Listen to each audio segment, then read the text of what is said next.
It was supposed to be an ordinary Saturday, one of those slow mornings when the city moved lazily under the warm glow of the weekend sun. I had planned to meet a friend for coffee, but when she cancelled at the last minute, I found myself wandering through the streets with no real destination. My headphones played softly in my ears, the world around me fading into a rhythm of footsteps and passing conversations. As I turned down a quiet side street, something caught my attention, an old, elegant building with tall windows and ivy crawling up its stone walls. Above the entrance was a faded sign that read, "City Museum of Memory and Time." I paused. I'd lived in this city for years, yet I had never noticed this place before. It didn't appear on tourist maps or social media posts. Curiosity stirred inside me. With nothing else planned for the day, I decided to step inside. The door creaked softly as I pushed it open. Inside, the air was cool and smelled faintly of dust and paper, the scent of old stories waiting to be heard. A woman at the front desk looked up and smiled. "Welcome," she said. "Admission is free today. You're just in time for something special." I raised an eyebrow. "Something special?" She only smiled mysteriously. "You'll see." The museum was nearly empty. Faint music echoed from distant rooms, and the polished wooden floor creaked gently under my steps. Unlike modern museums, this one felt intimate, almost personal, as if it had been built not to impress, but to remember. The first gallery was filled with clocks. Dozens of them, all shapes and sizes from pocket watches to giant grandfather clocks ticking in quiet harmony. A small plaque read, "Every tick is a heartbeat of history." I stood still, listening. Each clock seemed alive, keeping time not just for the present, but for all the moments that had ever passed within those walls. The unexpected exhibit in the next room, I found something unusual. Instead of traditional paintings or sculptures, there were letters. Hundreds of handwritten notes displayed in glass cases. Some were yellowed and torn, others neat and modern. A sign explained that these were letters never sent, messages people had written to lost friends, to strangers, to future generations, or even to themselves. I leaned closer to one written in elegant script. "Dear me, if you are reading this years from now, I hope you've learned to slow down. The world rushes you, but your heart knows its own pace. Don't forget the small things. They are the real treasures." Something in that message struck me deeply. It felt as though it had been written for me. I moved slowly from letter to letter, reading fragments of human lives, apologies, dreams, confessions. Some were heartbreaking, others humorous. Each note revealed a glimpse of someone's story frozen in time. By the time I reached the end of the room, I felt like I had traveled through hundreds of lives. "The guide, beautiful, isn't it?"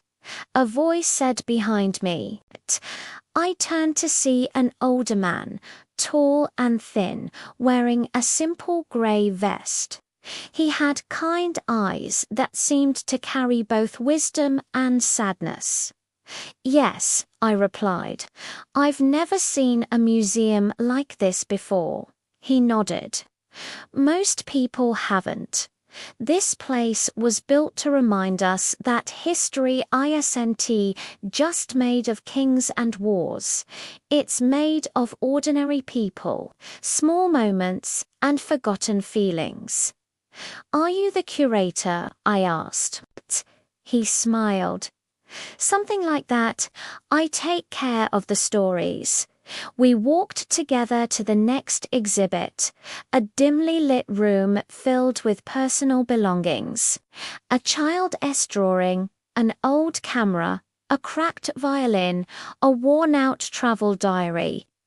These objects, he explained, were all donated by families who didn't want their memories to disappear.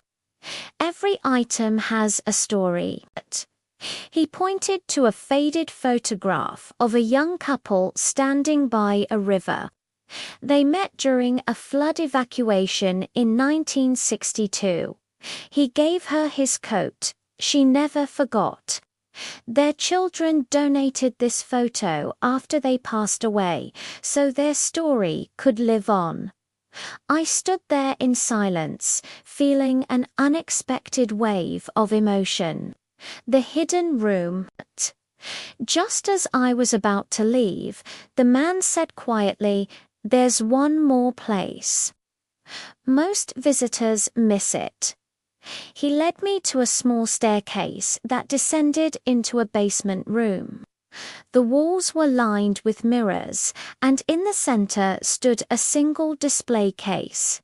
Inside was an old leather-bound book. I leaned closer.